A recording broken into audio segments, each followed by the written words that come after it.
হরে কৃষ্ণ। জয় শ্রীমদ্ ভগবদ গীতা কি। আজকে আমরা শ্রীমদ্ ভগবদ গীতার ধারাবাহিকতায় আজকে প্রথম অধ্যায় 2 নম্বর শ্লোক আজকে আমরা পাঠ করব এবং সেখান থেকে আমরা শ্রবণ করব। তো গত ক্লাসে আমরা প্রথম শ্লোক পাঠ করেছিলাম, সেখান থেকে শ্রবণ করেছিলাম। তো আজকে আমরা 2য় শ্লোক পাঠ করব এবং সেখান থেকে শ্রবণ করব। হরে কৃষ্ণ।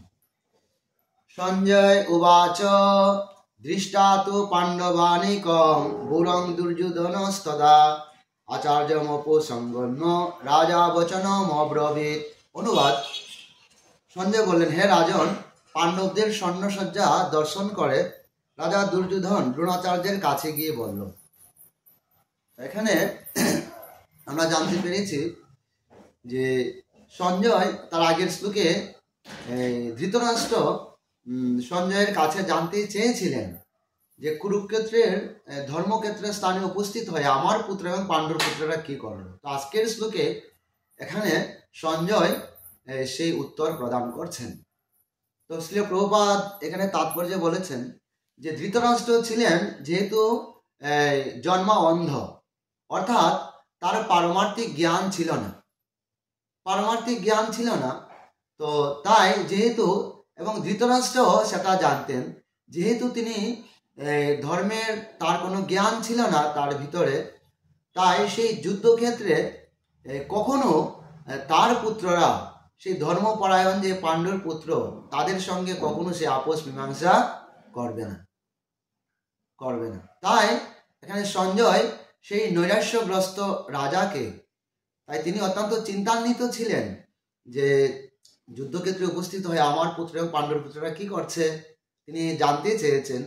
তাই সঞ্জয় তখন আজকে বললেন যে সেই উপস্থিত হয়ে যে পাণ্ডবদের স্বর্ণসজ্জা দর্শন করে দুর্যোধন, তখন তিনি ভীত হয়ে তিনি সেনাপতি যে দ্রোণাচার্যের কাছে গেলেন।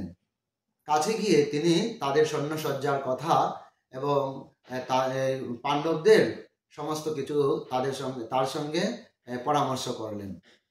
তাহলে এখানে আমরা দেখতে পাচ্ছি, যদিও দুর্যোধন রাজা ছিলেন, কিন্তু তাদের পাণ্ডবদের স্বর্ণসজ্জা দর্শন করে তিনি ভীত হয়ে গেছেন।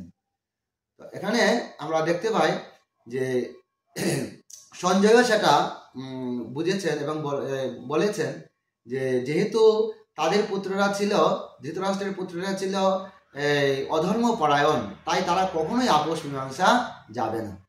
তাই যারা ধর্মপরায়ণ তাদের মধ্যে সব সময় তারা চায় যে সবার সঙ্গে সুন্দরভাবে সমঝোতার মাধ্যমে চলতে। কিন্তু যারা অধর্মপরায়ণ তাদের মধ্যে কোনো নীতি জ্ঞান থাকে না থাকার ফলে তারা সবসময় নিজে ভোগ করতে চায়, নিজে পেতে চায়। তো দুর্যোধনরা ঠিক তেমনি ছিল।